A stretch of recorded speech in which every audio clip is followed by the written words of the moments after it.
Breaking a bit the protocol, I will just talk with my heart. We have been working days and nights to make not only this event, but the Climate African Summit possible. And just today is a day to celebrate. It's a day to celebrate youth leadership, to celebrate African leadership, and to celebrate young people.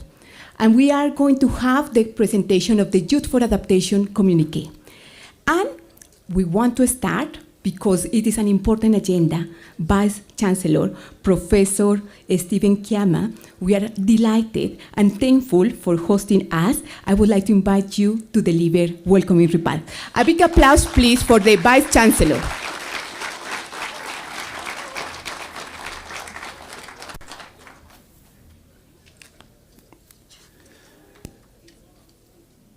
Very well. I want to acknowledge the presence of Your Excellency Ban Ki-moon, former Secretary General, United Nations and Chair of the Global Center on Adaptation. I definitely want to acknowledge the presence of Honorable Ababu Namwamba, the CS for Youth Affairs, Arts and Sports. Want to acknowledge the presence of Dr. Akinwumi Adesina, President of Africa Development Bank, particularly because he supported, or Africa Development Bank generally, supported the establishment of this institute where we are today. And to acknowledge, obviously, the presence of Professor Patrick Fakoyen, who is the CEO of Global Center on Adaptation, but more particularly, Your Excellency, he is also the distinguished chair of this institute. So where we are now, he is actually the host. Yeah. I want to acknowledge all of you, including Your Excellency Graça Michel, Deputy Chair of the Elders and former First Lady of South Africa. Yeah. The Minister for Environment from Norway. Yeah. As well as the President of IMF and all the other distinguished guests who are here with us today. On behalf of the University of Nairobi and our partners, the Global Center on Adaptation, I extend a warm welcome to all of you to this Africa Intergenerational Dialogue, a crucial event taking place alongside the African Climate Summit. It is indeed an honor to have such an esteemed personalities gracing this occasion. Indian activist, social reformer, and Nobel laureate Kailash Satyarthi put it accurately when he observed that the power of the youth is the commonwealth of the entire world. The faces of young people are the faces of our past, our present, and our future. No segment in the society can match with the power, enthusiasm, and courage of the young people. Duly inspired by the foregoing wisdom, I start by congratulating all the youth, the young people, young leaders who have articulated very eloquently our theme for today. I have no doubt in my mind that it is in the unhindered idealism and limited enthusiasm and the unbold courage of our youth that the world will find solutions to humanity's most perplexing challenges, including those held back at the next chance where climate adaptation meets the need for job creation. You are an invaluable inspiration, and my faith in what you can achieve once provided with the right atmosphere and the requisite support systems is rock solid. I would like to express our gratitude to Your Excellency Ban Ki-moon, the former UN Secretary General, and the Chairman of the Global Center for Adaptation for gracing this event with your presence. Your knowledge and wisdom are infallible. in inspiring us all to take bold steps towards a sustainable future. It is a moment of great significance that we have the privilege of listening to the insights and perspectives of different generations, especially young people. Their voices will guide us towards effective solutions and strategies to address this crisis. By engaging in this dialogue, we acknowledge that the youth are not simplistic beneficiaries, but rather active contributors of the agents of change that we require. And they are running from our experience and hope to do better. We also are pleased to announce today that through the work of our distinguished chair, Professor Patrick Fakoyen, we will be launching a new partnership with the University of Groningen on climate adaptation governance, where we expect also to work together to do a dual degree. Yeah. From this, we hope to learn more about how societies are impacted by climate change and how transformative change and governance can address these impacts. To all the other distinguished guests, experts, and participants, thank you for joining us in this important dialogue. Your presence here demonstrates your dedication to the well-being and the sustainable future of Africa. We also, gentlemen, I encourage all of us to come together and become a lifelong learners for that which we hold most dear, a prosperous future for Africa, for current and the future generations. I look forward to a very successful meeting. Thank you and God bless you.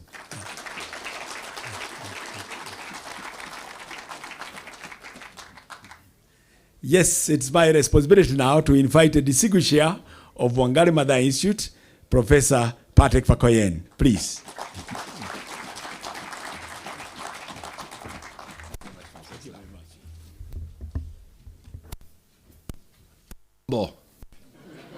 Jumbo. I was here last week Monday, when we opened the Wangari Maathai Institute. And I shared a story of my 5-year-old son.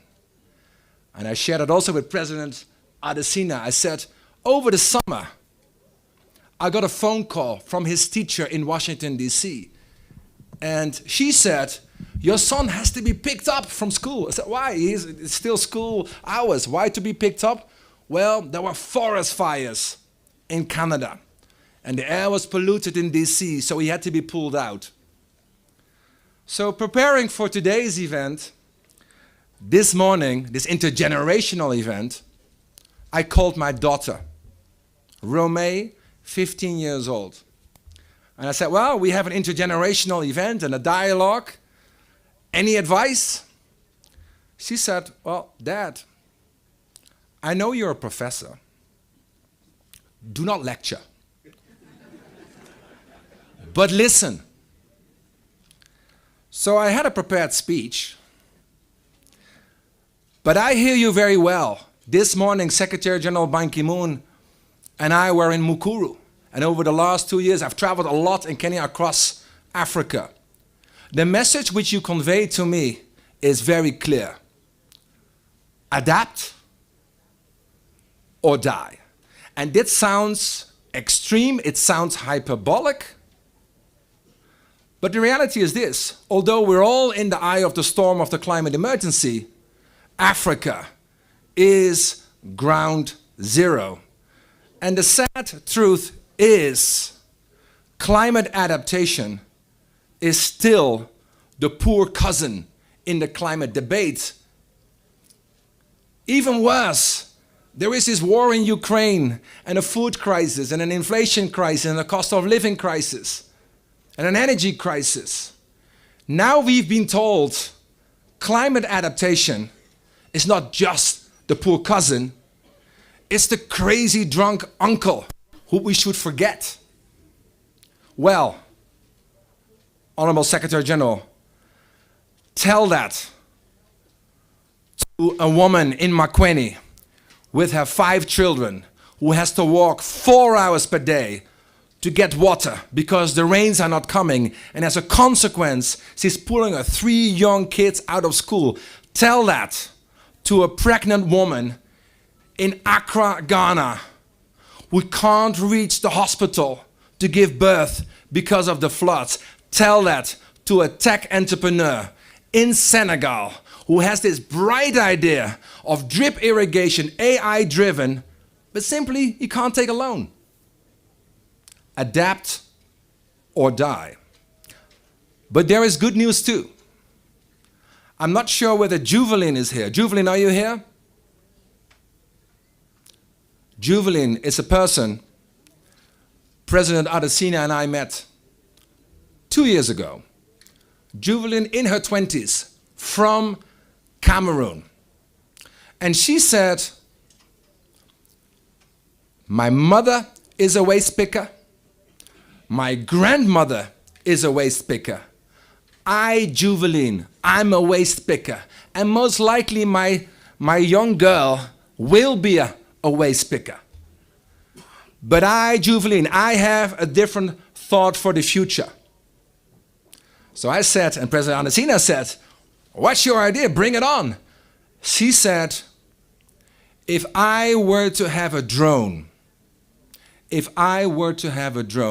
Cameroon, and when the rains are coming, the unpredictable rains, I will fly my drone, look for the waste which is blocking the drainage canals, get the waste pickers to pick it, unblock it, recycle it, and form a business. So we said, so what do you need? How can we help? Well, obviously she needed a drone, but she also needed mentorship, incubation support, a business development. So we supported her, the African Development Bank and the Global Center on Adaptation. We supported her with $100,000 provided by the Norwegian minister, provided by Denmark, provided by other donors. Yesterday, during the climate summit, where President Adesina spoke so forcefully alongside President Ruto, who was there? Juvelin. So I bumped into Juvelin and said, okay, now 2 years later, where are you? She said, Patrick, I have 5 drones. I have 250 employees. I have 2 factories. And in fact, I'm now ready for the next stage. The key message which I took from Juvelin and all the Juvelins here in this hall today is that adaptation is good business. But the reality is, adapt or die. So during this intergenerational dialogue now, we're not just here to talk. I want to already forewarn you that President Adesina, given the man he is, given the leader he is, will come with a very big, bold announcement.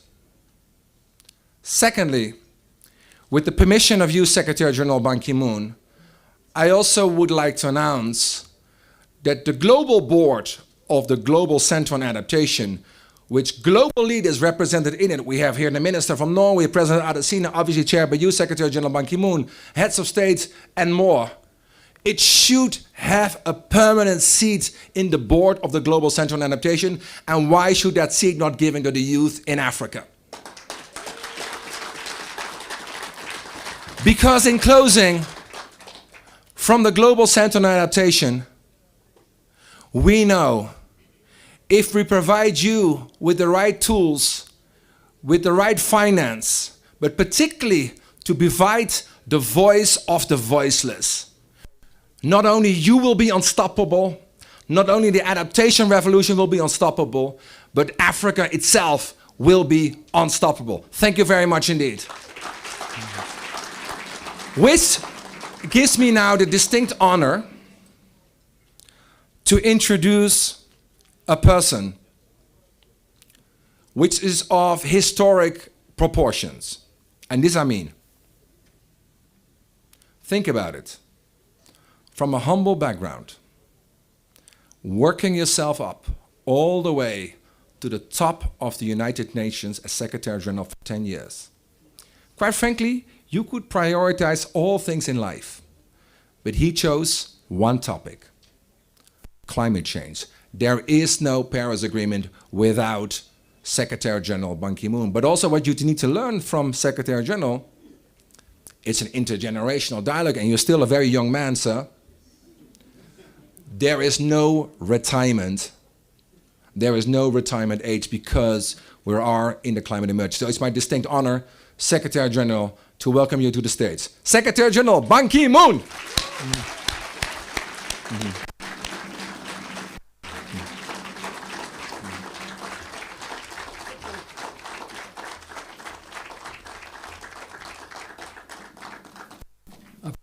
Please take a seat.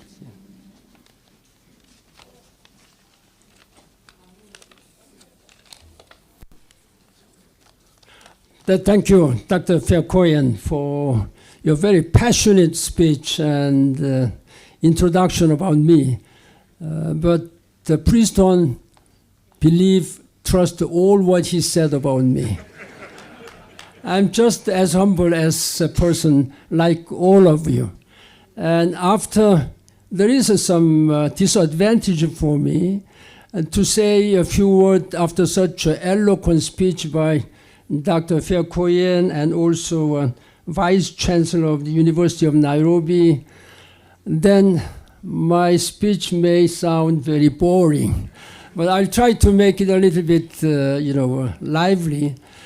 First of all, it's a great honor for me to say a few words in front of all young generation, our future leaders, and also with all distinguished guests, to say a few words about adaptation.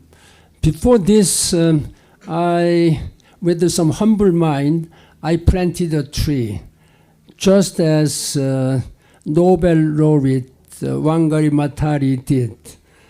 I think with that same mind and commitment that she did for international community, for our planet Earth and our humanity, this Global Center on Adaptation now is really trying. It's a very young baby still, young baby. There's a lot of things to do. I, as a former Secretary General, I also joined this one as chairman of this GCA with some humble mind that I plant a tree today so that this tree will grow up for humanity and our planet Earth. Thank you. I'd like to also, I cannot go without recognizing the presence of this very special lady, daughter of Africa, Graça Michel.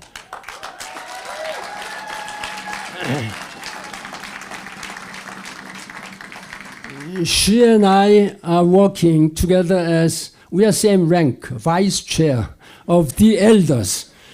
The Elders is an organization now taking all spirit and leadership of Nelson Mandela. He initiated after his retirement from the presidency. And I am honored to work together with your daughter of Africa as a vice chair. Again, Excellencies, delegates, friends, and above all, students, thank you for this opportunity to address you today. I'm looking at the young people in this hall, and your faces fill me with hope. Hope for the future, which is in your hands. I have been speaking all the times to the young people. Have passion and compassion, raise your ambition, and be global citizens. Your nationality may be proud. You may be proud of whichever country you are from. But we are all one of the global citizens.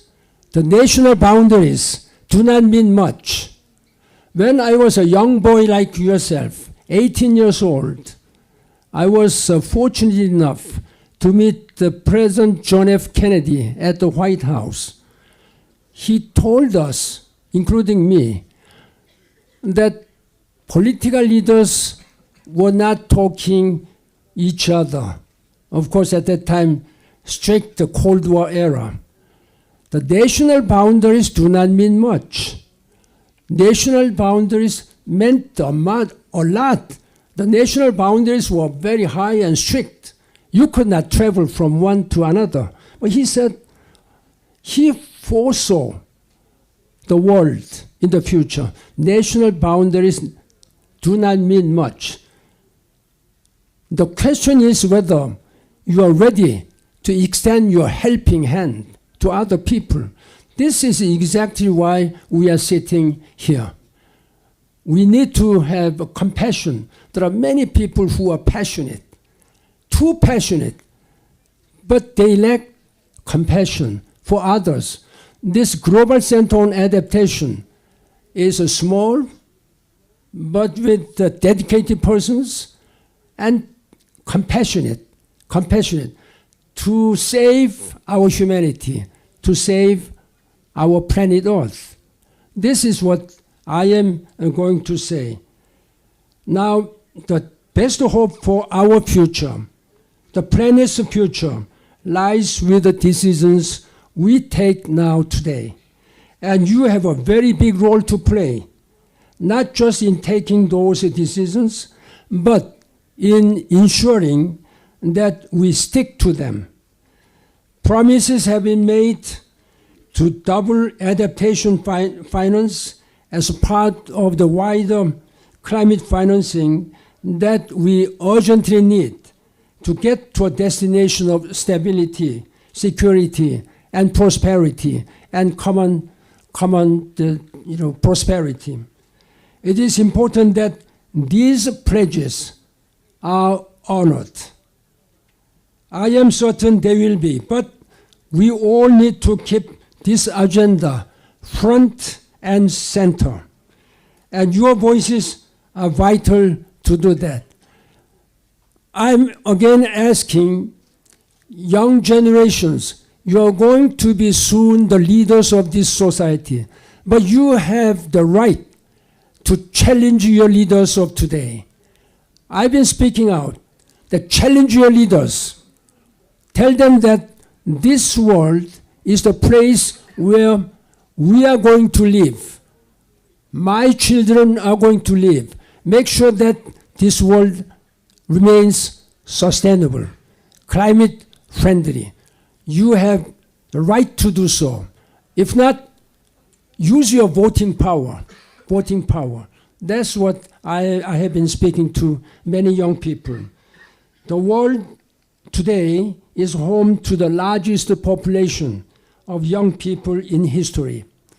42% of the planet's population is under the age of 25. So that means our humanity is very young, very young. Almost 9 out of 10 young people live in developing countries, where climate change impacts are hitting the hardest. Here in Africa, young people will number 830 million by 2050. Here in Africa, like nowhere else, your lives and career opportunities are being threatened by climate breakdown and by lack of ambition from developed nations to push harder on adaptation. But unless we scale up climate finance massively, the future is incredibly bleak for this generation and the next generations. The Global Center on Adaptation latest report is blunt. It states that adaptation flows to Africa must increase tenfold, from $11 billion to $106 billion per year. I'm asking President Adesina, you have a very important, serious responsibility to make this happen. So let's give him big hands.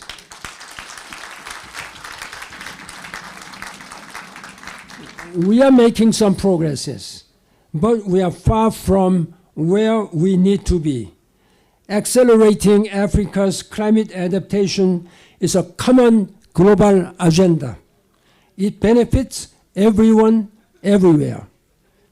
As an engine of the global economy, Africa's good health is a benefit and a concern to all of us. Unlocking the untapped potential of African youth to drive the resilience agenda is one of the pillars of the Africa Adaptation Acceleration Program, AAAP, which is the world's largest adaptation program of its kind, with a $25 billion ambition over 5 years. The AAAP is Africa-owned, developed by the African Development Bank and the Global Center on Adaptation, of which I am honored to chair. As a part of the AAAP's ambitious goals, last year GCA supported 5 job creation and agriculture projects from the African Development Bank that are expected to influence financing of over $1.1 billion. And GCA is also equipping young Africans with the knowledge and skills required to pursue job opportunities and develop climate adaptation solutions. But for all its successes so far, the AAAP alone cannot deliver the secure, prosperous Africa that the world needs and wants.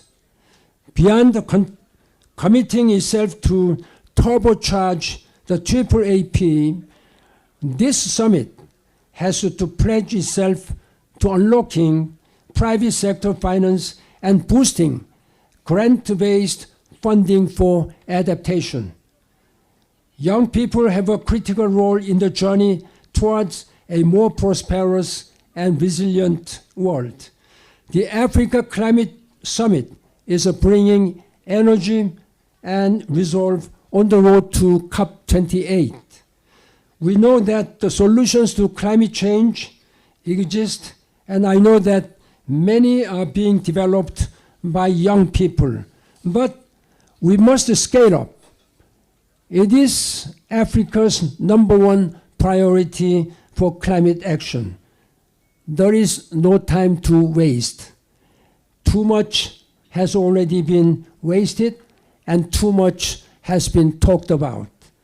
I know that I can count on you to raise your game even higher in this epic journey to making resilience and shared prosperity a reality.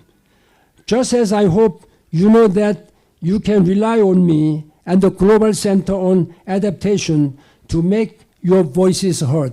I'm now asking young leaders, raise your voice, challenge your leaders. I met Greta Thunberg just a few years ago at the General Assembly of the United Nations. She was talking with my successor, Antonio Guterres, on the stage. There were 200, 300 leaders of the world. She was pointing fingers to the leaders. I will not forgive you. With the angry face, she was shouting, challenging the leaders. I'm asking you, challenge your leaders. Tell them that make this world peaceful and sustainable in terms of challenge. And we must join all our hands on the deck together. Not a single country in this world, maybe the richest country in the world, United States, and now the richest group of countries, European Union, they cannot do it alone. We have to put all our hands joined on the deck together. That is the only way we can save our planet Earth, and we can keep our generations continue millennia years. Thank you very much for your commitment. Thank you.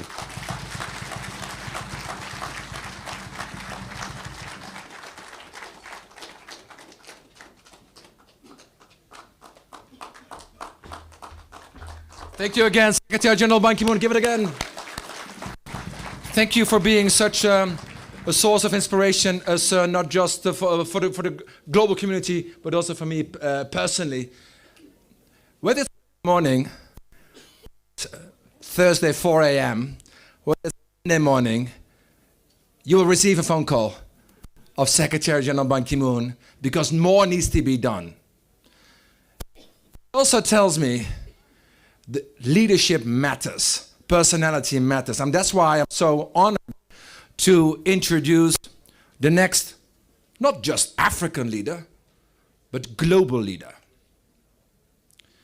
Over the last few years, I've met a man from Africa who does not see constraints, who pushes harder than everyone else of us combined. When I come with an idea, he's not good enough, more. When I come forward with another idea, well, actually quite nice, better. There is a man on finance, it's a man of Africa, and I'm humbled to consider him my mentor and very close friend, even my big brother, President Adesina. Please, sir, the floor is yours.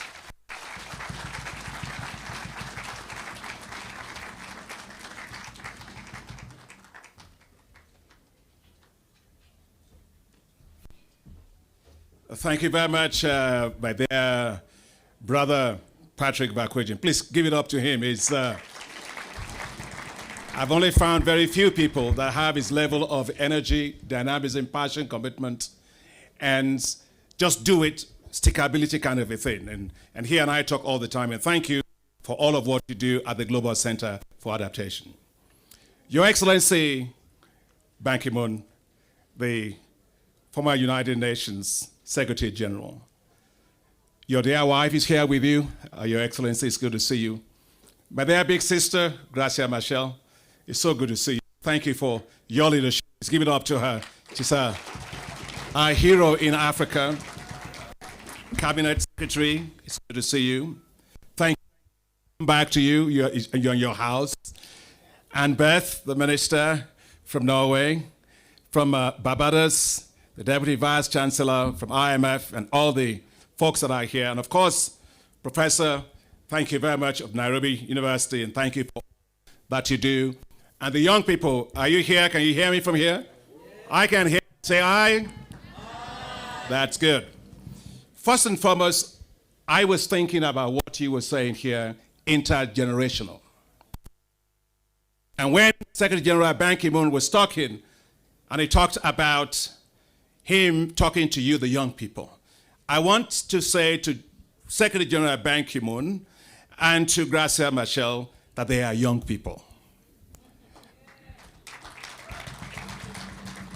And I have a reason why I'm saying that. Norman Borlaug, the man who fed 1 billion people in the world, who won the Nobel Peace Prize, is an American. When he was 80 years old, he had finished working, developing the wheat varieties that fed the world. And there was yet much work to be done in Africa.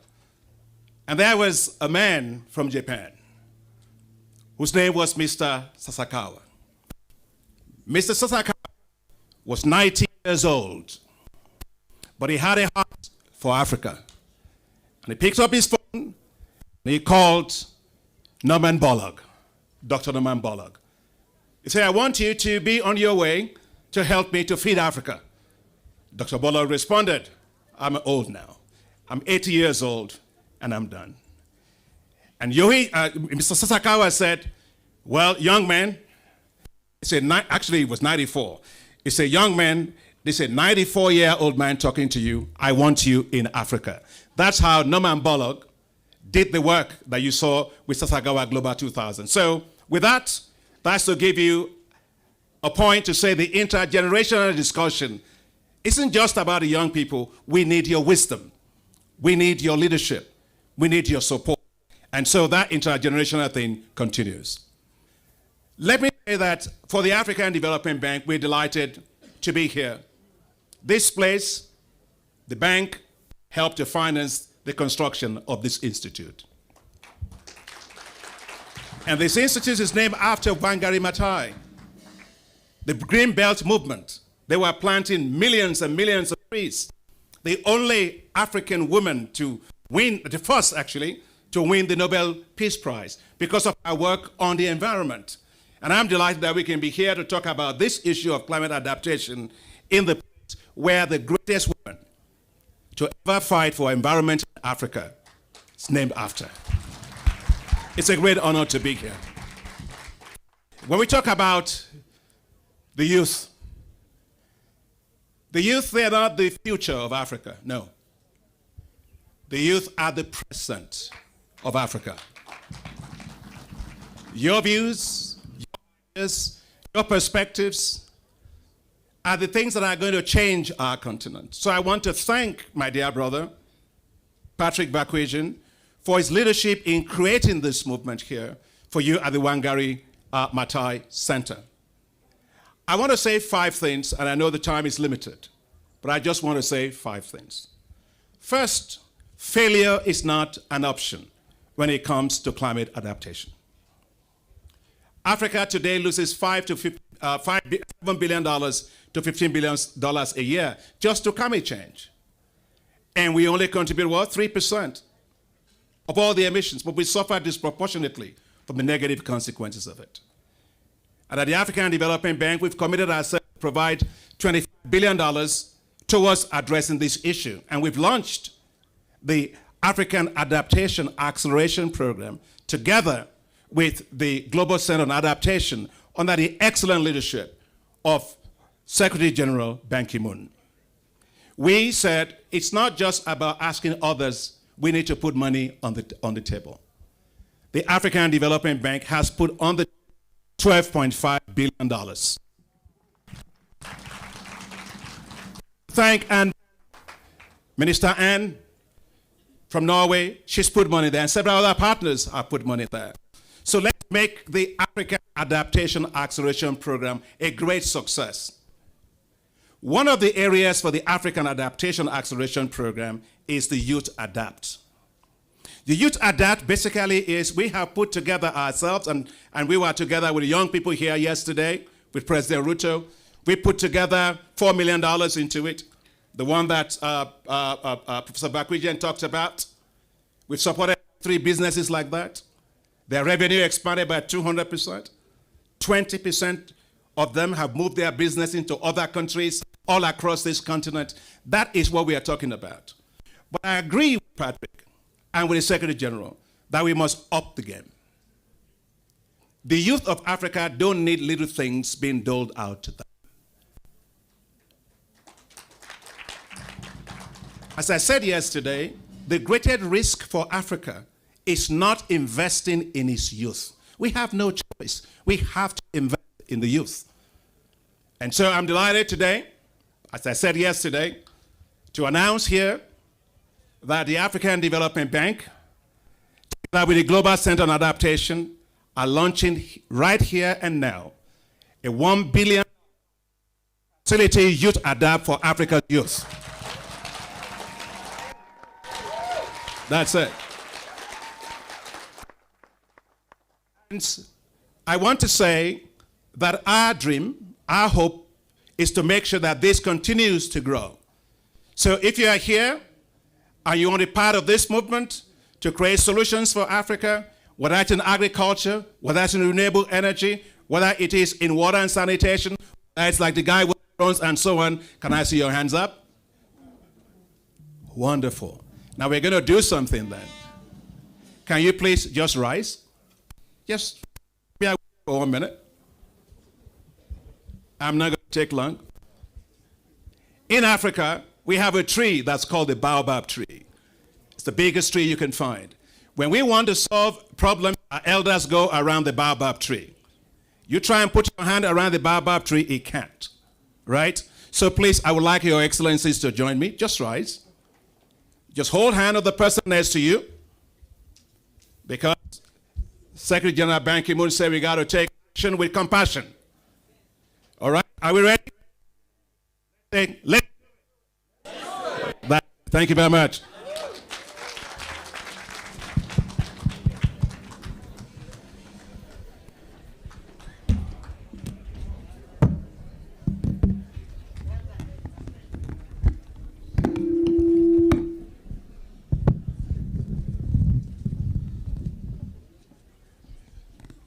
Well done. Well done,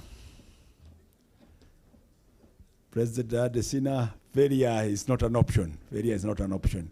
We have a huge responsibility to take care of the youth. I think now is my pleasure to invite the Cabinet Secretary for Youth Affairs, Honorable Ababu Namwamba, please.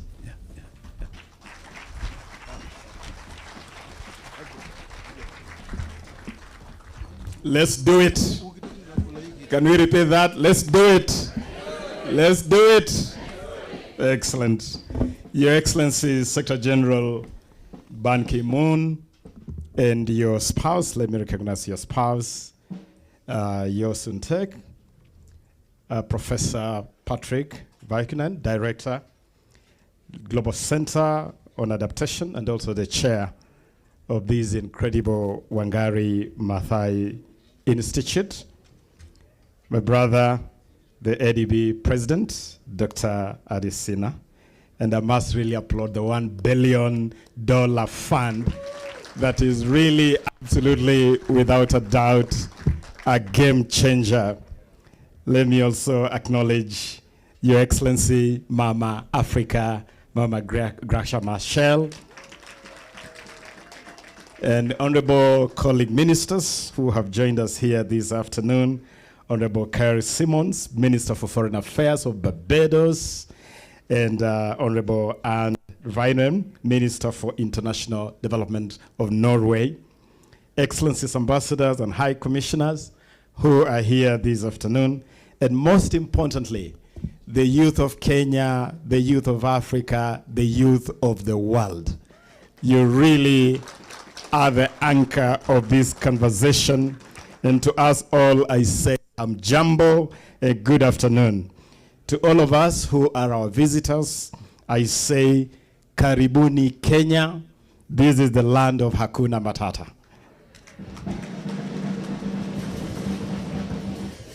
It is a very special privilege to convene at this incredible institute, the Wangari Maathai Institute, for an intergenerational dialogue on Africa driving climate adaptation solutions. This momentous occasion provides an opportunity for us to discuss the most pressing issue of our time, climate adaptation through intergenerational lenses. I wish to extend a very cordial welcome to Your Excellency, Secretary General Ban Ki-moon, and you, my brother, Dr. Akinwumi. Your presence here is such a special reflection of your commitment to combating climate change and finding sustainable solutions. On behalf of the government of the Republic of Kenya, I express our gratitude to the GCA and the Wangari Maathai Institute for the exceptional efforts you have put forth to bring this session together. Thank you very much, and that we say in Swahili, asanteni sana. Ladies and gentlemen, as we congregate at this Wangari Maathai Institute, it is fitting that we take a moment to pay tribute to the extraordinary legacy of Professor Wangari Maathai. Wangari Maathai, a true visionary environmentalist, Nobel laureate, continues to inspire not only Kenya, but the entire globe. Her unwavering commitment to protecting and restoring the environment while empowering local communities through her iconic Green Belt movement exemplifies the ability of a single person to catalyze change and have an enduring impact on our planet. Today, as we gather at an institute appropriately bearing her name, let us remember her words, and I quote her. We owe it to ourselves and to the next generation to preserve the environment so that we can leave our children a sustainable world that benefits all, end of quote. And as we seek to preserve the environment for future generations, we in Africa are constantly reminded of the unique challenges we face in the fight against climate change. Africa is home to some of the most vulnerable communities who are disproportionately affected by the impact of climate change. With each passing day, the effects of global warming become more evident and destructive across our continent. Despite the challenges, Africa has a unique chance to build a sustainable future. The continent possesses the potential to grow its economy and achieve prosperity without exacerbating the climate crisis. The key lies in prioritizing adaptation. And as has been said, we either adapt or perish. There's no choice. As demonstrated by the impressive young entrepreneurs from Kenya, adapting climate-smart solutions will drive a resilient green growth that contributes positively to the climate. Our youth can imagine that future. And I agree, you great young people are not leaders, are not thought leaders of tomorrow. You are thought leaders, you are leaders of now, the present. At the Youth Climate Assembly this weekend, young people from across the continent came together to indicate their firm belief that climate action has the potential to improve lives and uplift families. I want to assure you that their belief holds true, and Kenya wholeheartedly supports this cause. In Kenya, government has demonstrated its commitment to climate action through various initiatives across all ministries. Under my decade, the Ministry of Youth Affairs, the Arts and Sports, for instance, we are imagining and acting in a deliberate, in an intentional and structured manner around climate action. Kenya was the first country in the world to ratify the Sports for Climate Action under the United Nations Framework Convention on Climate Change, and to implement this convention. As part of implementing this convention, Kenya has already installed air control sensors in 5 sporting facilities across the country.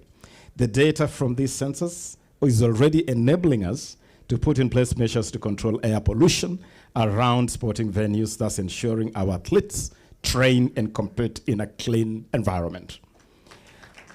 As part of this deliberate action, we are also recruiting a 1 million youth green army as climate action warriors.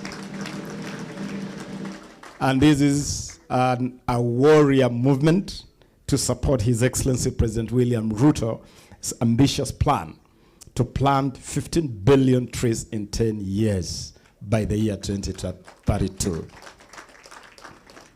We want to increase Kenya's forest cover, which is a meager 12%, to at least 30%.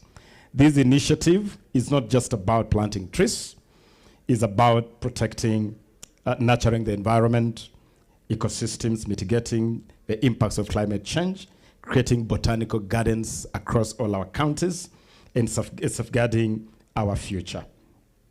We have also had measures on green skills for the youth during the National Youth Week and the International Youth Day, celebrated a couple of weeks ago.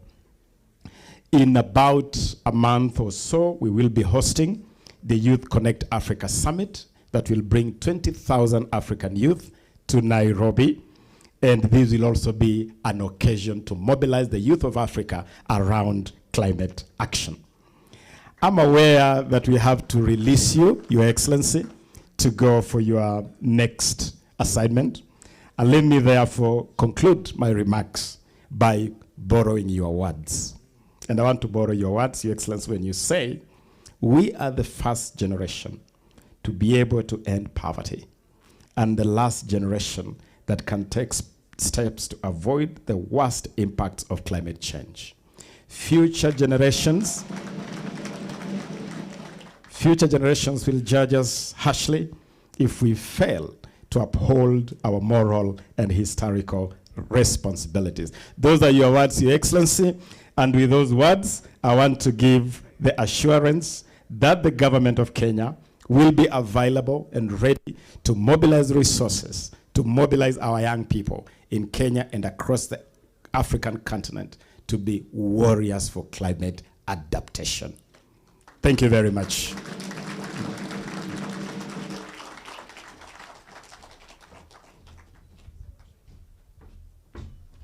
Thank you so much, Honorable Minister, for these very strong words, indeed, of the way forward.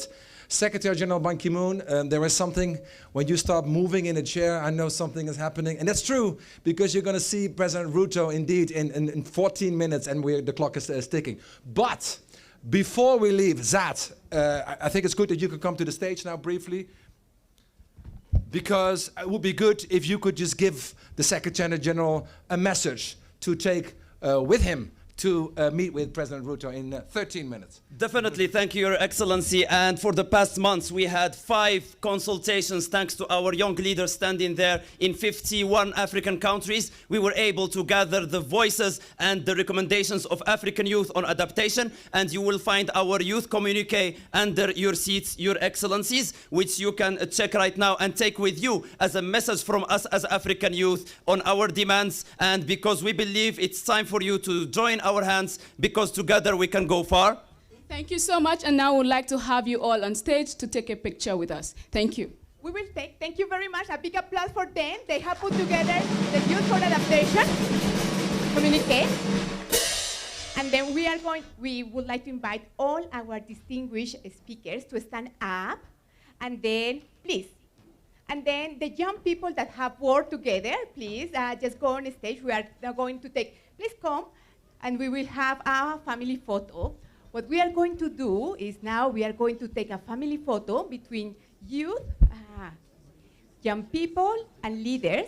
Before that we leave, please. And take your hands.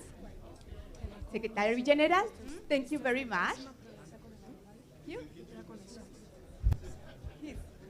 Yes, please. Yes. Then.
A big applause again for the band.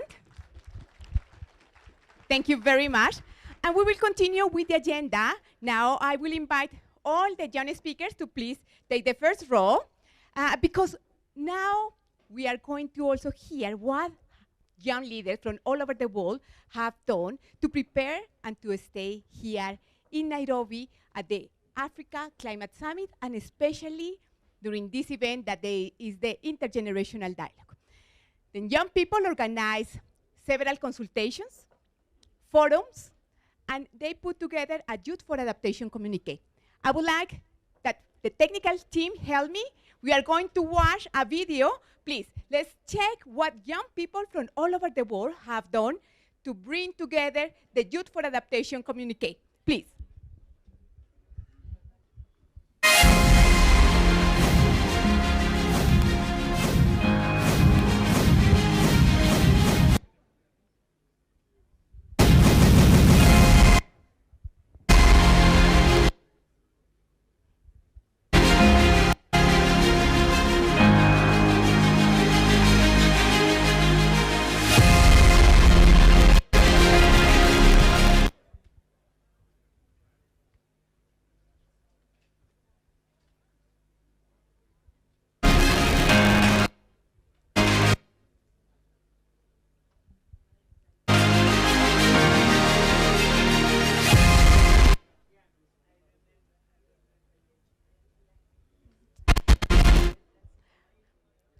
Then we will continue to know the Youth for Adaptation Communiqué, and I want to invite young people to present what have been this round of consultations and activities around the world. Then please join me to welcome our speakers to present. They organized 5 regional forums, 5 regional consultations. Then a big applause for them. Balikes, please join me.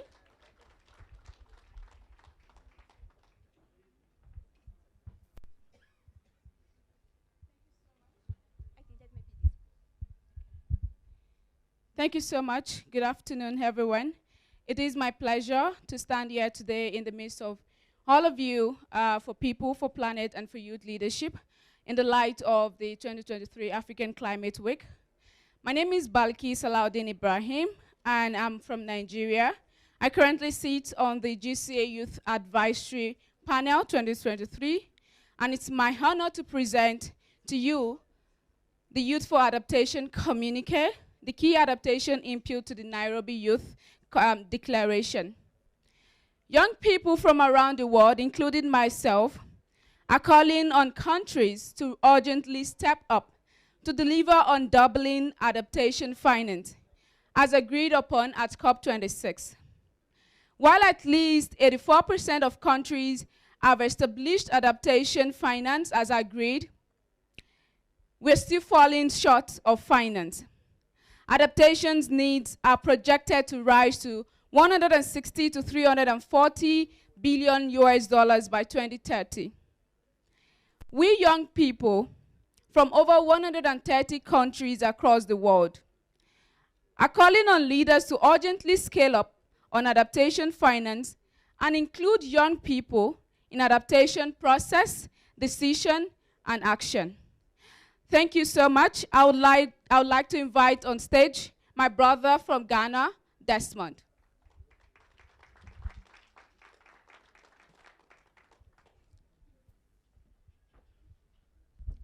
Thank you, Balkis. Good afternoon, everyone. My name is Desmond Aluna, co-founder for Green Africa Youth Organization. I'm from Ghana, like Balkis mentioned. And I served on the Youth Advisory Panel for the CEO of the Global Center on Adaptation in 2022.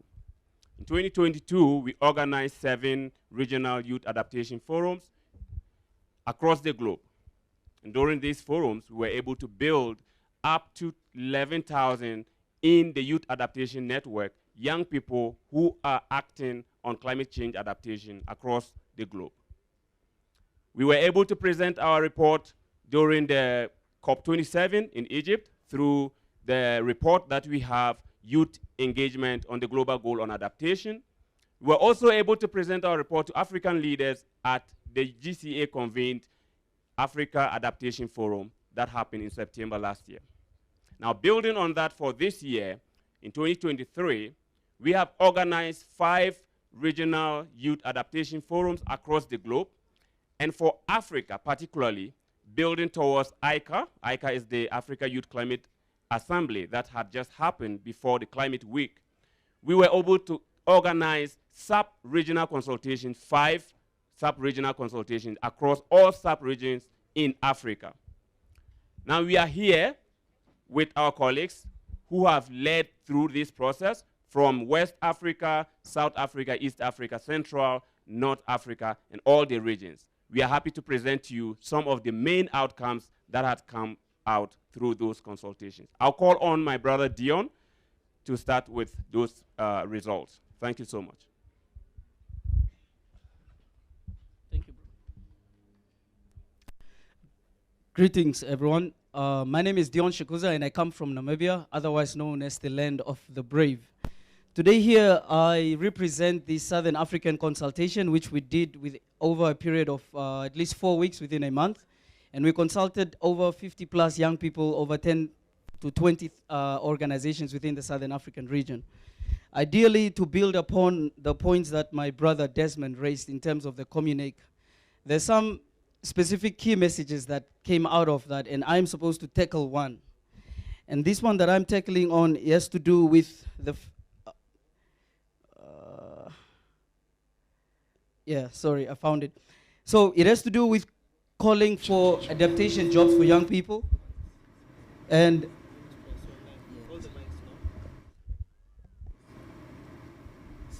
I'm going to have to switch mics, sorry. There's some background noise. Can somebody attend to it, please?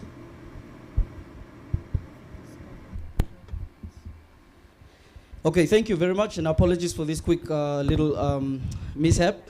So in short, the young people are calling for creating adaptation jobs, in particular to equip young people with entrepreneurial skills and foster entrepreneurship. This basically comes from the fact that a large number of young Africans are out of school. And majority of the young Africans that are innovative when it comes to sustainable development are doing what's called frugal innovation, which is using low-level technology in order to get high-level end results. For example, a lot of young people in Kenya have self-educated and have come up with things like electric buses. So there was a big emphasis on empowering young people with income-generating activities so they can foster a resilient economic growth and also build resilience across grassroots level. In other words, promoting local sustainable development. We also further heard from young people that they need adequate adaptation finance for locally youth-led adaptation actions, which can invite more other young people because they can see there's an incentive in taking action for climate, which is one of the problems we faced in our consultation. Young people are saying, how am I supposed to make a living fighting for a planet? I'm supposed to go back home and explain to my parents and my family and actually even raise a family for myself. So when young people are equipped with the right skills and knowledge, they possess the transformative power to drive economic growth and, of course, safeguard our economies. So, in short, I think one thing I can say is young people don't only need information. That's the first. But most importantly, young people need inspiration so that they can activate that knowledge that we talk about. So, in short, my point was just on creating jobs for young people and looking at an African youth from a very meaningful point of view and not passive. Thank you very much. Thank you very much, Deon. And now we have a very exciting time because we will start with the Intergenerational Dialogue, and I am delighted to welcome Her Excellency, Minister from Norway, and Bineran, Minister for International Development. Please, a big applause for her, and also a champion for youth leadership, for education, for women empowerment. Minister, please, thank you very much. It's an honor to be with you. Then also I would like to invite His Excellency. He is the Minister of Foreign Affairs from Barbados, and also Barbados is championing for the small island developing states. I think that a big applause we need, maybe from the back, just to see how is the back there. I cannot hear you. Let's try. Excellent. Like this is much better. Minister, maybe there. Thank you. I am delighted to welcome one of the African leaders that has inspired all of us, and a big applause for Graça Michel, Deputy Chair of the Elders.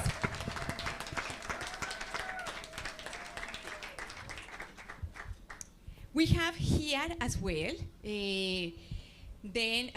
young people. I would like to invite the representative from the town. Here we are in Nairobi, from Mukuru, and as well the young leaders from the Youth Adapt winners. Please, a big applause for them as well.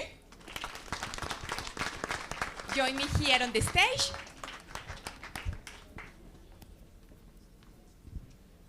I think that they are coming. And also, I would like to invite, we have a representative from Nairobi who is also talking about how we can plant this. Teresa, please join me. Bien, welcome. A big applause. Sade, and please, Patricia, please join me here at the panel. Good to see you. A big applause for them as well.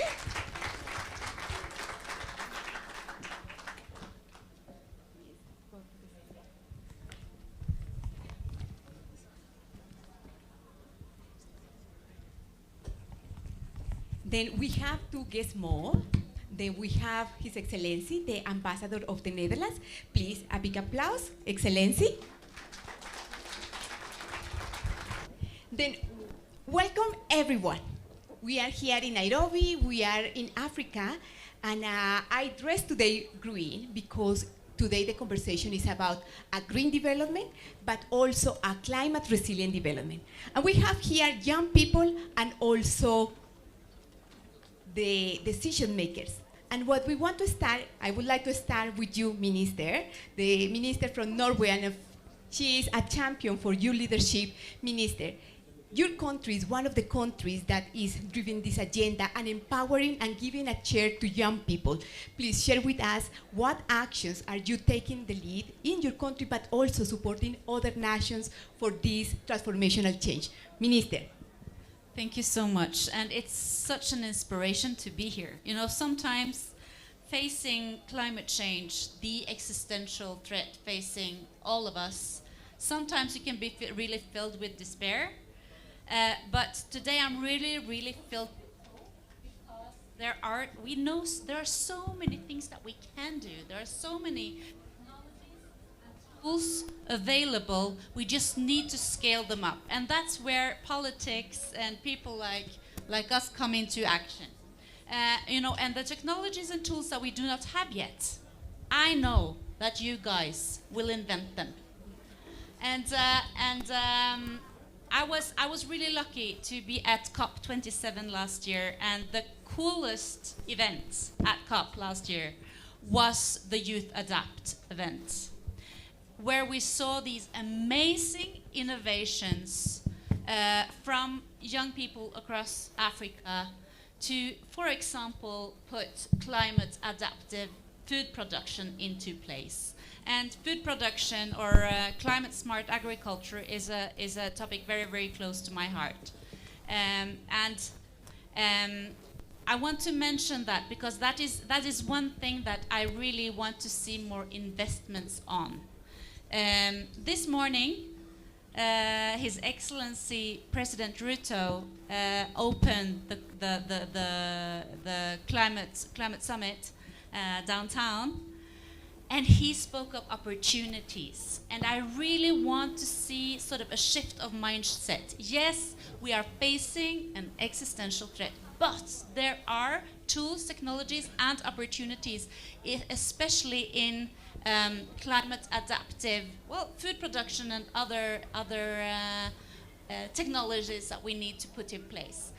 So I think that my job as Minister of International Development of Norway is to provide funding, upscaling, getting these technologies into action out there.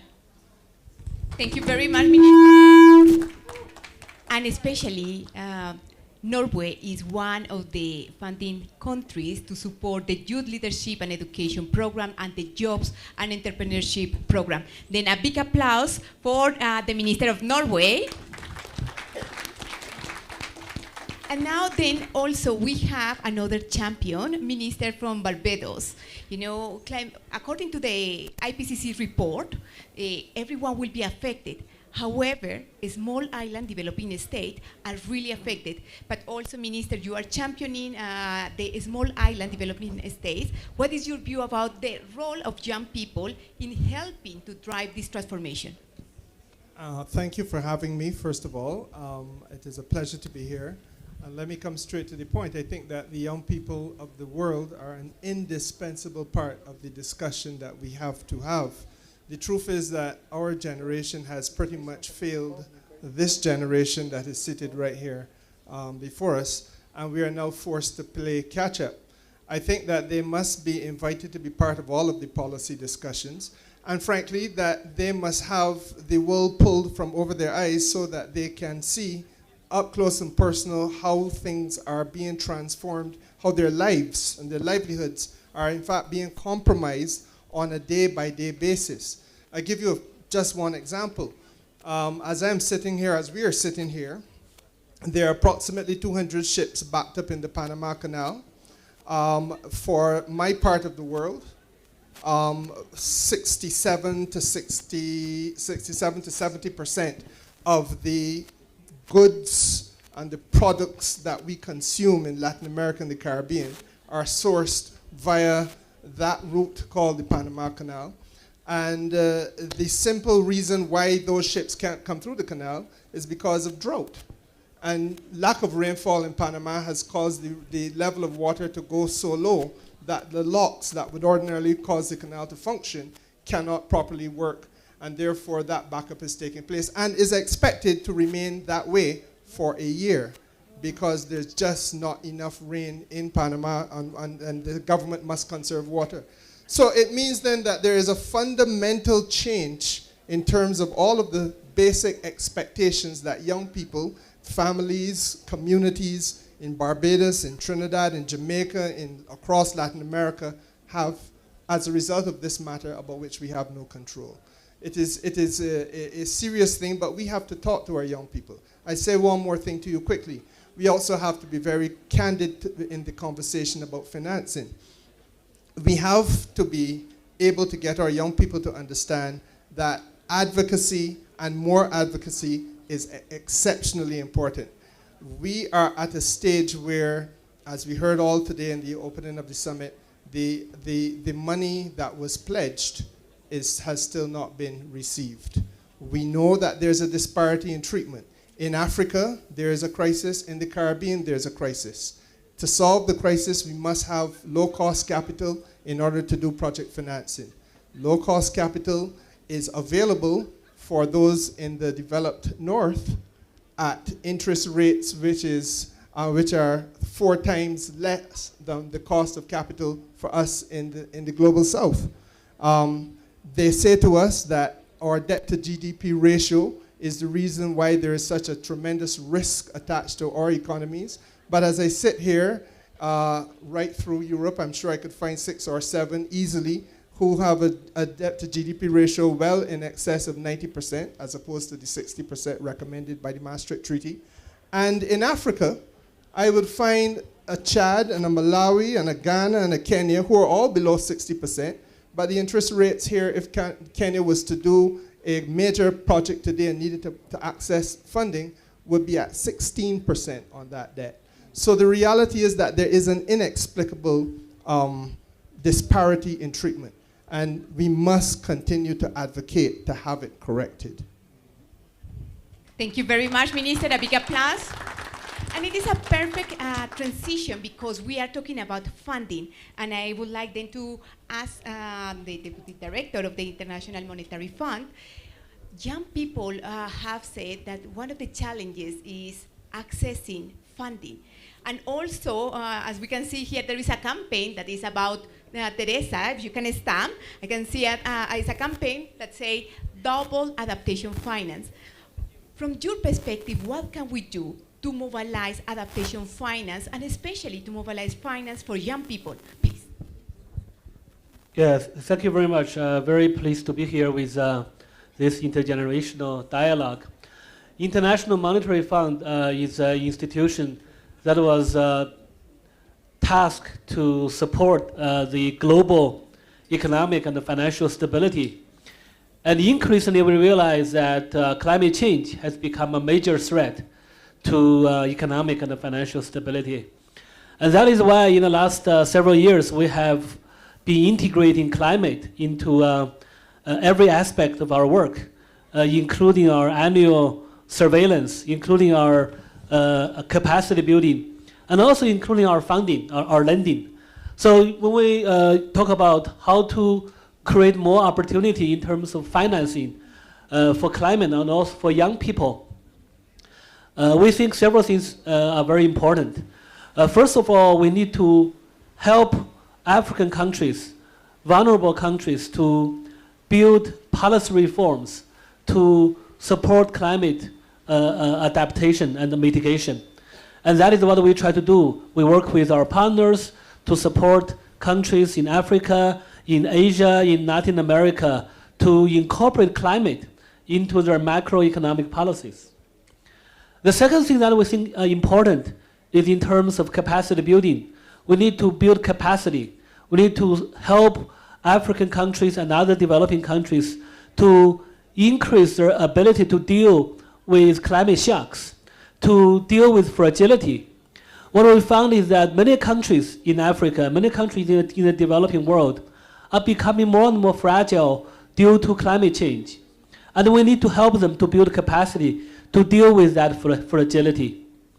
And finally, in terms of lending, we think both domestic resource mobilization and also international support are important.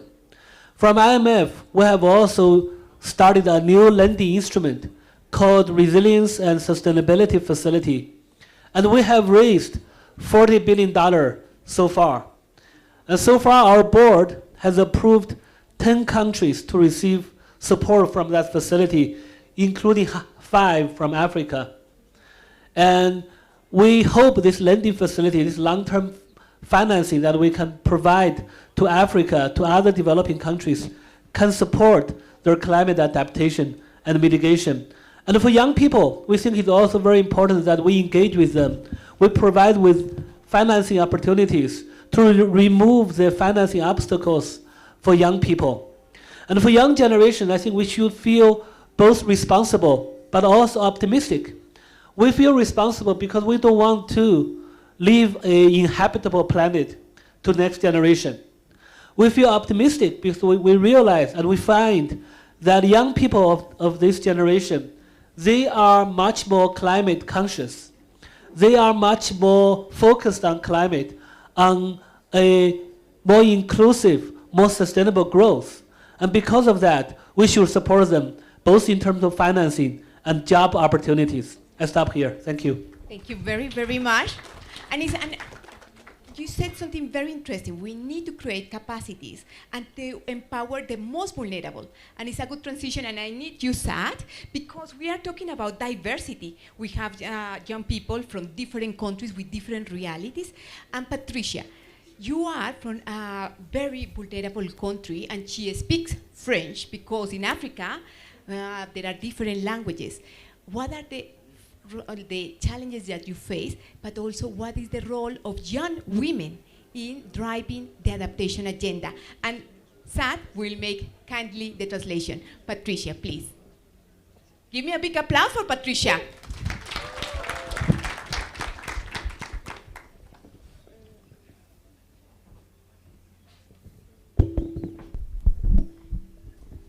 Ok, bon après-midi à tout le monde. Moi, je suis Patricia Damlar, d'origine tchadienne, et je suis la coordonnatrice de la consultation régionale de l'Afrique centrale. Moi, je suis totalement engagée et je fais partie de la cofondatrice de Jeunes Voix du Sahel Tchad, qui est une initiative de l'UNICEF de l'Afrique de l'Ouest et de l'Afrique centrale. Ces jeunes luttent pour le changement climatique et l'adaptation. Moi, je me suis engagée dans mon pays parce que je suis une jeune femme. Et mon pays, le problème du changement climatique est tellement vaste. Et nous avons besoin des jeunes pour relever ces défis. Je prends l'exemple du lac Tchad, qui était de 2500 mètres. Et maintenant, nous sommes à 250. Imaginez cela. Et mon peuple souffre beaucoup. Et dans mon pays, il n'y a pas tout le monde des arbres. Tout le monde des arbres. Parce que les paysans coupent et n'en replantent pas cela. Et moi, je me suis donné le défi de dire un arbre couplé, un arbre planté. Et aussi, je fais les sensibilisations dans les écoles primaires, dès l'école primaire, pour dire à ces enfants de protéger l'environnement, de protéger leur communauté, de protéger leur famille, tout en plantant pour avoir un monde vert. Maybe Patricia, if you allow the inside to do the translation. Hello everyone. It's great to be here. Good afternoon. I am Patricia Damlar from Chad, the coordinator of the Central African consultation engaged, and I am the co-founder of the Youth Voices of the Sahel, which is a youth organization in Chad where we are fighting for climate adaptation. I am engaged as a young woman on climate change, which is very vast in our country, for example, and we urgently need youth, and especially women who are the leaders in their families and in their spaces, to take action. For example, in Chad, we used to have 2,500 meters access per person for water, and today we have 250 meters only, so you can imagine the consequences. We have people cutting trees and few trees, so we launched a challenge recently called Cut One, Plant One, and we're also doing heavy awareness sessions in primary schools to engage young people and push them to take action to preserve their climate and protect their families.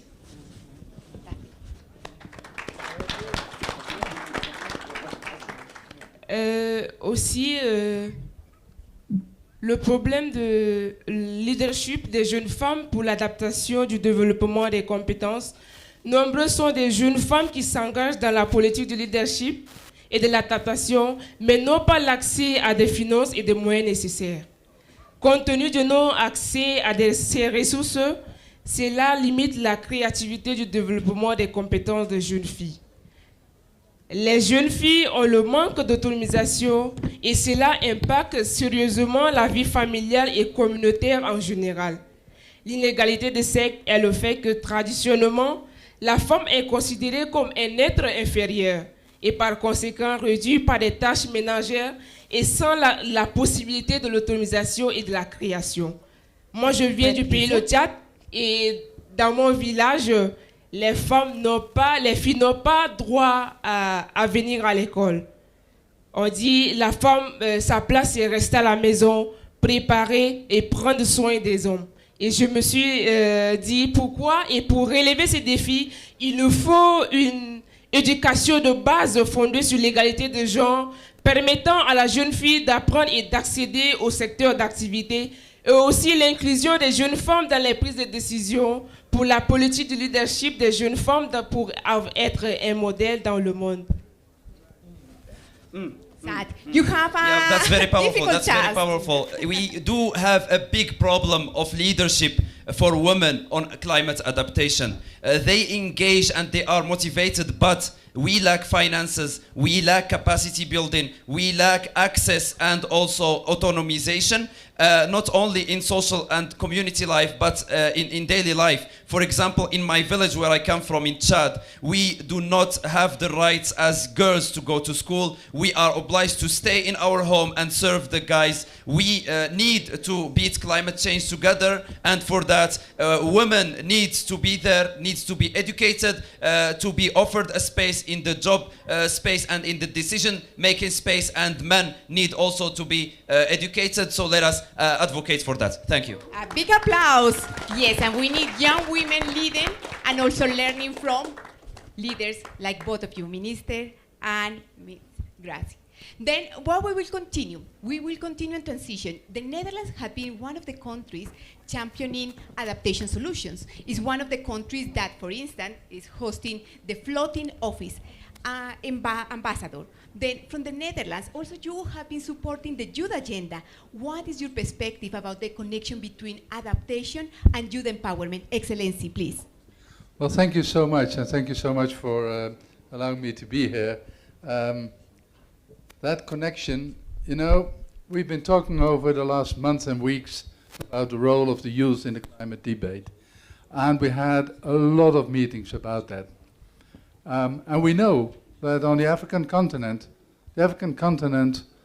on average is a very young continent, has a young population.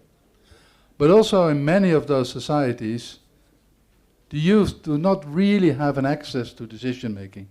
They do not really be part of a discussion that concerns them also. And I'm very much encouraged by what I saw today and the last couple of days also in the Youth Assembly, of the youth really stepping up and formulating what they want. And I think that's great. Why is that great? Because whatever decision is now being taken on climate adaptation will have ripple effects for generations to come. So it concerns you all. If we are not taking action, and it was mentioned today by the President, but it was also mentioned today here, suppose now, if you are a child of 10 years or younger, and suppose then in, 70 years' time, they will face 4 times more often drought, 4 times more often a flood, 4 times more likely have hunger, and that is something that's affecting the young generation. Those are the ripple effects of the decision we're taking now. And I think that is very, very important. And it's not only important here on the African continent. I mean, you were talking about a floating office of the Global Center for Adaptation, and yes, indeed, it's a floating office in the Netherlands. Why is it a floating office? Because a large part of our country, about 1/3 of our country, is actually below sea level. And we see the sea levels rising. So it is a life-threatening climate change that is happening in the Netherlands. So what is it that we try to do? What is this relationship between adaptation and the youth? How can we make that more practical? Every country, every society, every group needs to find its own solutions. But just to tell you that in the Netherlands we have decided that whatever law is going to be passed by Parliament, it first needs to pass an assessment on the effects for the youth, to be determined by the youth. So that is a way to try to make it inclusive and that they are really part of decision-making processes. We have a lot of agendas. We try to engage with youth as much as possible, but it's not just engaging. It is for the youth to speak up and let them into the decision-making process, because the effects of that ripple into their future, and they are already an actor. So we must take them on board as an actor, and that's what we try to do. That's why we are supportive of a Global Center for Adaptation. Yes, we will be one of the countries financing that, big envelopes of 100 million. We will do that, and it's probably not going to be the last envelope, because it is so badly needed. But it is also needed that what we see here, the youth of African countries coming together and having a dialogue in 5 different sections in the world. The youth also needs to combine. They can learn from each other. And the problem here is an intergenerational problem. That's what is the title there. And that intergenerational character of it demands the youth to speak up and listen also to where maybe the resistance is or where other solutions are, and come together to solutions. That is the big challenge. We need you. Thank you. Thank you very much, Excellency. And then, Teresa, you are from here, from Kenya. You are part of the Green Army that are planting trees. Very briefly, you are very action-oriented. Tell us, what are you doing, and what is this initiative about planting trees across all Kenya? Teresa. Thank you so much, Adriana. My name is Teresia Karimi. I'm the head of Communication, Youth Empowerment and Development Foundation, a foundation that is a member of Green Army Consortium. And in Green Army, we do a lot. It is a youth-led function that we have decided to come together as young people and support the President's agenda on #15BillionTrees. At Green Army, we seek to contribute Kenya's National Tree Growing Restoration Campaign, which aims at doing different activities in the country. We look forward on mobilizing and training around approximately 120 young people who are going to also train their colleagues in various aspects of this country. And I'd like also to mention Youth Adaptation Network. I would like to appreciate you guys for giving Green Army a platform and also recognizing us here. Thank you. Fantastic. Thank you very much, Teresa. And then very briefly also, as we need to lead locally led adaptation solutions, I am also delighted to welcome another young speaker who is from Mukuru. And Mukuru, this morning there was a visit just to showcase what is happening underground and why youth really, and especially young women, can lead solutions. Please, a big applause for our representative. Thank you so much. My name is Peri Saleh, and I come from Mukuru. And Mukuru is now the largest informal settlement in Kenya. Before I start mentioning anything, maybe I can share my little story on climate adaptation in Mukuru. I live in a 10 by 10 iron sheet, and that's the setup of informal settlement. So whenever it's hot, you can imagine the heat that comes through the iron sheets. And whenever it's cold, again, at night, it's so cold, you freeze. And whenever it rains, the worst of all, floods all over. So talking about adaptation, we people of Mukuru, we are so resilient. When you hear rainy seasons coming, you start preparing by raising your household equipment. Starting from the bed, you put on stones so that you can rise. When it rains, your bedding doesn't get soaked. And whenever it's so hot, women and babies are the ones who suffer the most. Babies cry all the day. And I can share a story of my friend.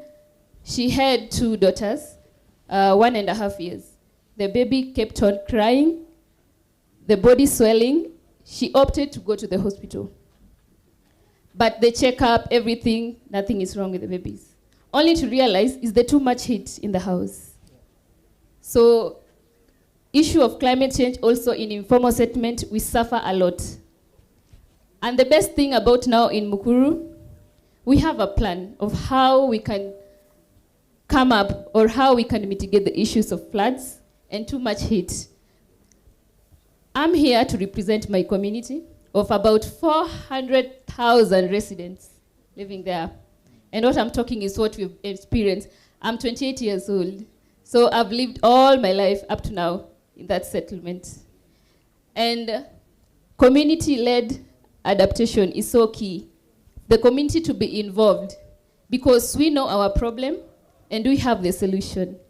So for me, I'll really urge as we continue with the climate change summit this week, representers tackle our issues there because I know we cannot fit all in that room.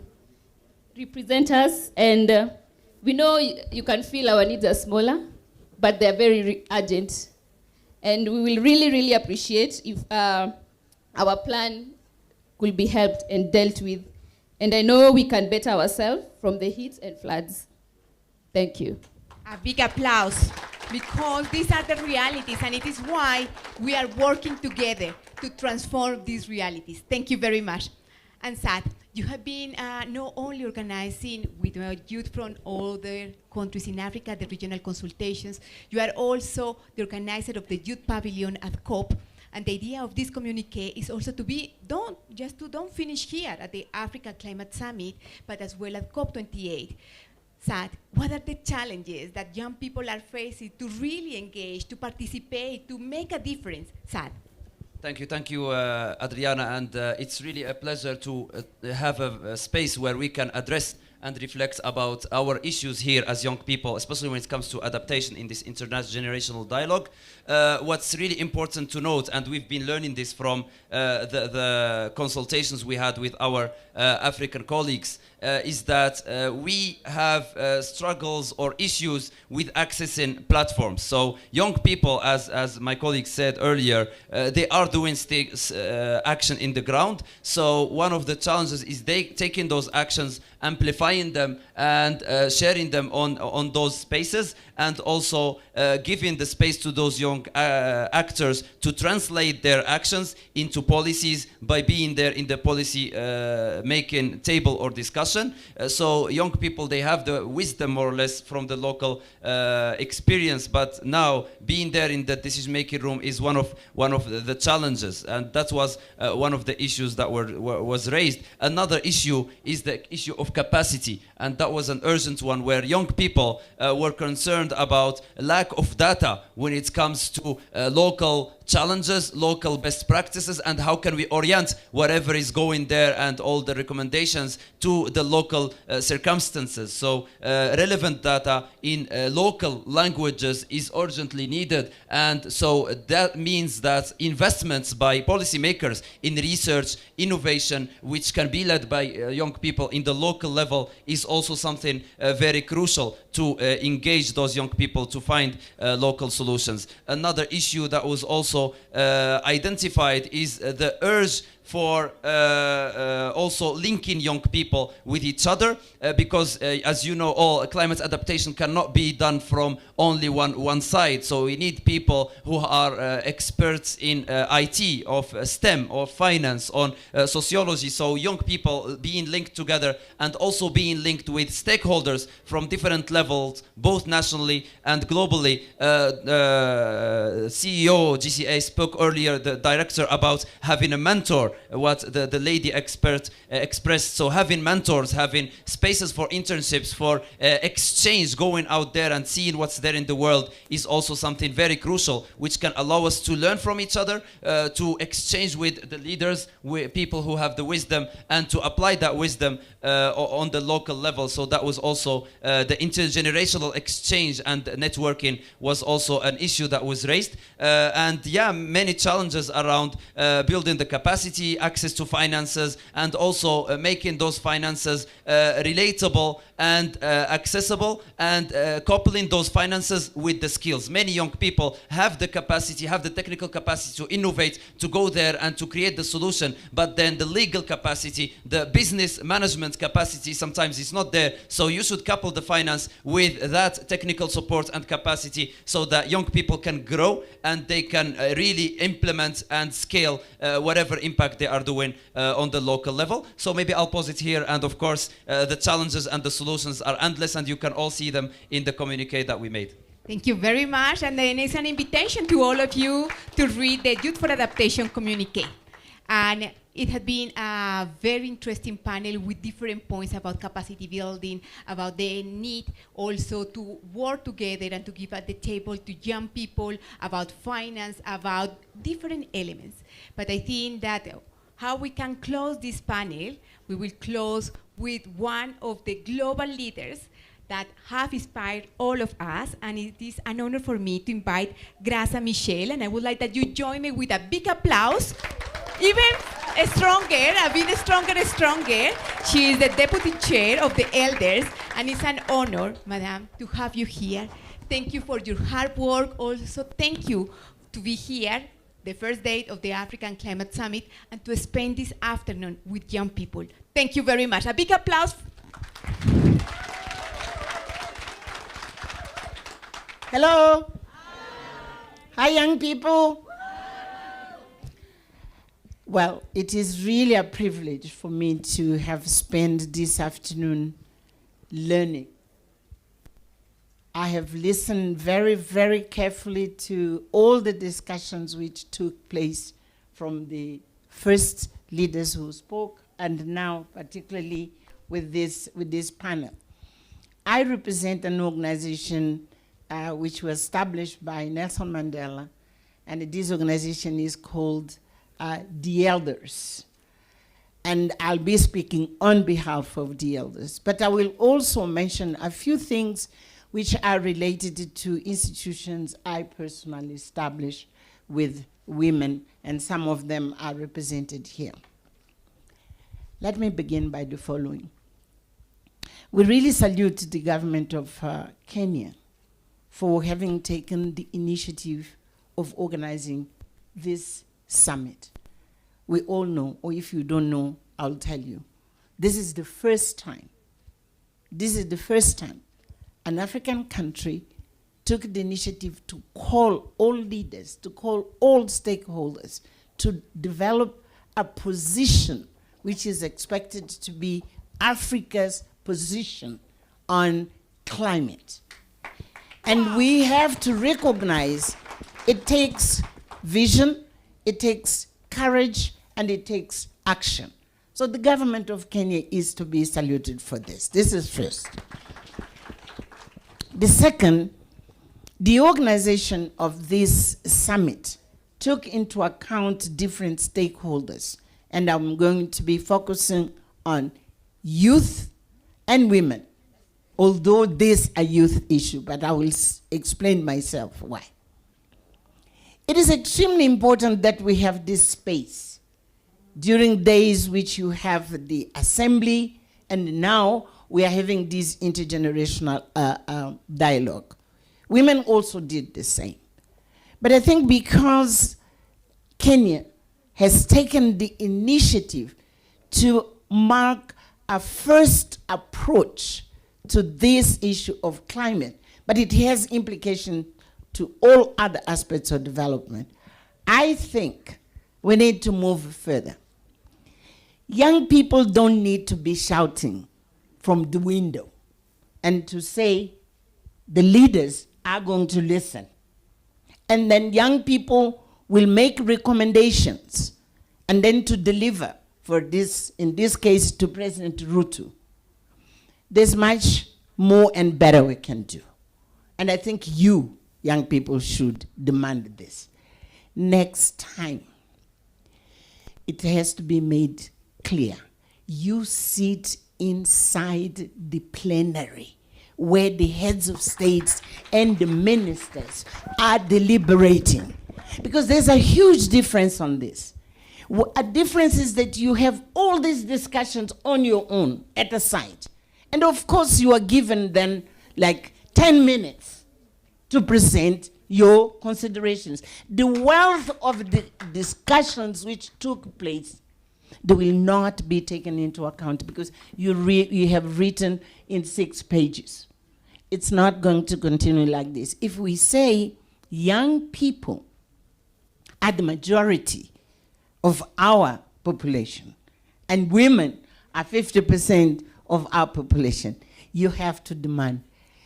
It has to be a mechanism which is established so that you have a rightful seat where the discussions are being made, where the decisions are being made, and not to come as an addendum to the main discussions. You hear me? You hear me?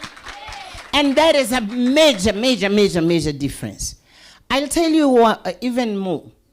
I think you young people should demand representation at the African Union Summit every year. I'll tell you why. Every year, our heads of state, they meet in Addis, and sometimes they go to a different country. They debate all kinds of things. You are not there. It is not a question of saying your voice has to be heard. No, you have to sit and shape policies. It's completely different. You have to be part of shaping policy, shaping the strategies of implementation, shaping the strategies of evaluation to see what is working, it's not working. Otherwise, we'll continue as if we have 2 parallel worlds. It's the world of institutions, and it's the world of young people, the world of women. At the other side, it has to be integrated in the mainstream.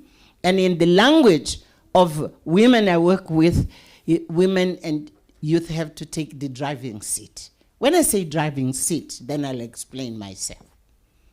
Have you looked at the average of our heads of state, their age? Have you looked at? Have you looked also at our parliament, the average of age they have? Have we? Yes or no? Yes. So how do you expect me? Look at my hair. I'm over 75. I cannot be an interpreter of your aspirations, of your visions, of your dreams, of the world you want to build. You are building, but you want to build better. So you have to be the one to shape those things, because this world is yours. It's no longer of people of my age. You hear me? And it does sound like I'm agitating. No. We as the elders, now I'm coming to our position. We as the elders, we have been mandated to say the truth, to speak the truth to power, and to say where we see things are not working so well, they have to work better. I want now to finalize, because I know I haven't had the time to develop all the things which the elders wanted me to speak to. We need to have you, young people, demanding to African leaders this intractable thing of saying, yes, We have to deal with adaptation. But it is also important that we have to deal with loss and damage, because there are so many things which have been destroyed already. So we need to deal with restoring what has been damaged, and at the same time, now we adapt for the future. That means also, for us, and this is the elder speaking, that means that we have to be very strong and say, no new fossil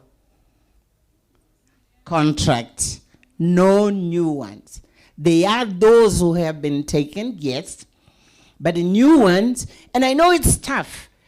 If you young people, you are not strong on that, it will mean that the new contracts will continue to be made.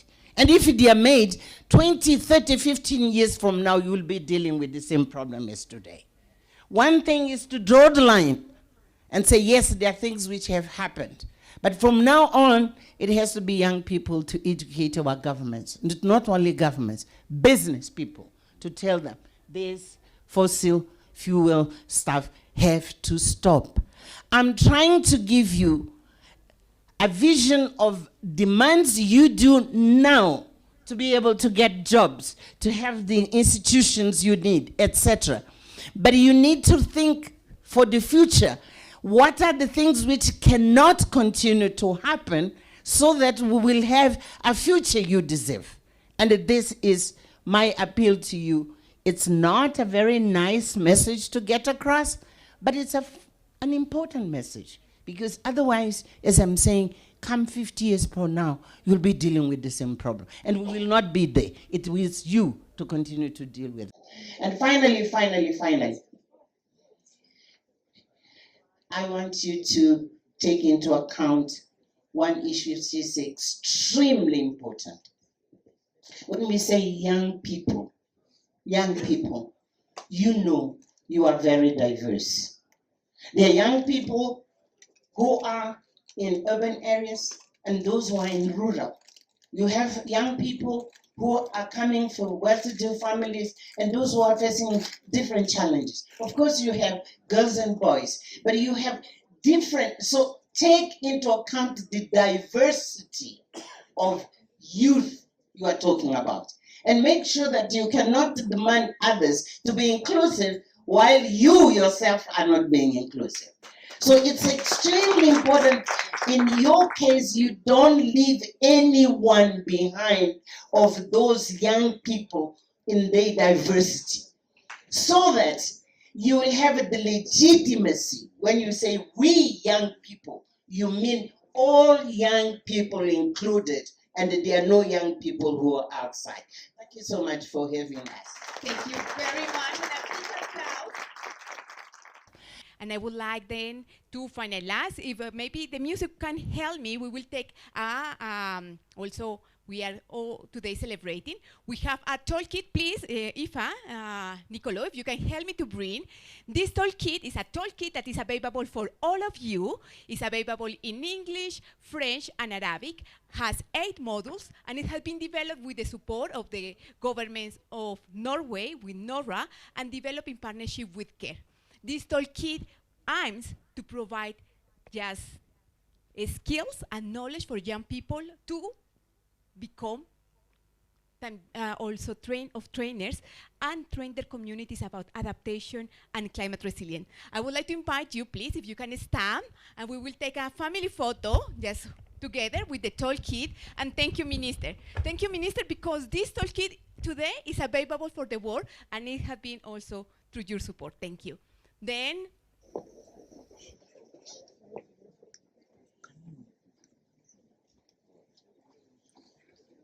fantastic. Then we have here the camera.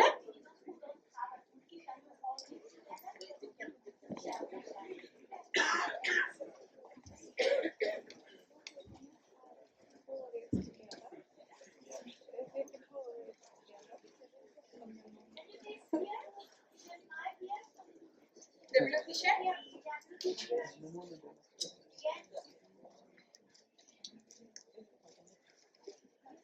And now we can put the toolkits here in the chair. And if you can help me please, we don't have music. Then we would like to have the final photo. Imagine this beautiful panel between all of you, and if you can have, maybe, yes, hold hands as a symbol of partnership. And maybe, what about them? We have a fantastic, yes. We were told something. Let's do it. Let's do it. Yeah, let's do it. Let's do it together. Then we will count 1, 2, and 3, and everyone will say, let's do it. But then I think that this let's do it, we need you, that you stand, please. Yes, we need you stand. And then we will try 2 times, just to see. Then we will have 1, 2, 3. Let's do it. No, but I think that we can make it better. Then let's try this one, really, and with your hands, I think that we will finalize like this. Then I will count 1, 2, 3, and you will finalize. Let's do it, and I think that even better with the hands. What about let's do it? Yeah, okay. Let's count how it will be. 1, 2, 3. Let's do it! Thank you very much to all of you. A big applause for this excellent panel. And I would like also to express my sincere gratitude to our host. Thank you, Vice Chancellor, for making this possible. Thank you, Dr. Peña, Director of the Institute, for hosting us, to everyone that has made this possible, to the people of the university, the different faculties, to the technical team, to the microphone, to the cameras, to the journalists, to the students of different universities, to the NGOs, to the local authorities, and to everyone that has made this possible. Thank you also to the Youth Advisory Panel, to the young leaders, and now I would like to invite you, there is a reception waiting for you, also that you can continue this conversation. Thank you very much, and I wish you a wonderful evening. Thank you.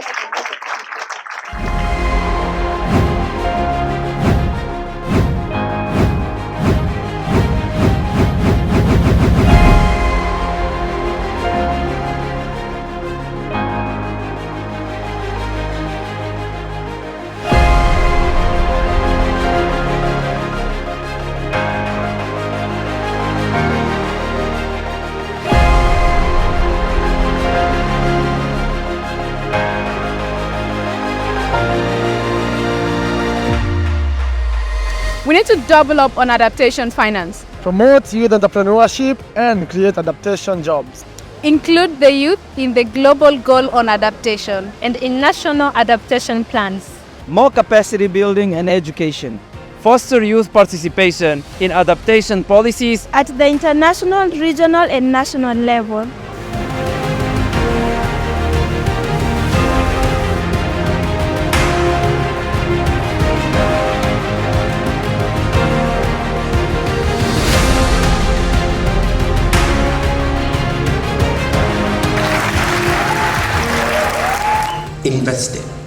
Investing in our shareholders. The largest shareholders of Africa is the young people. They are the people who have the greatest stake in our future.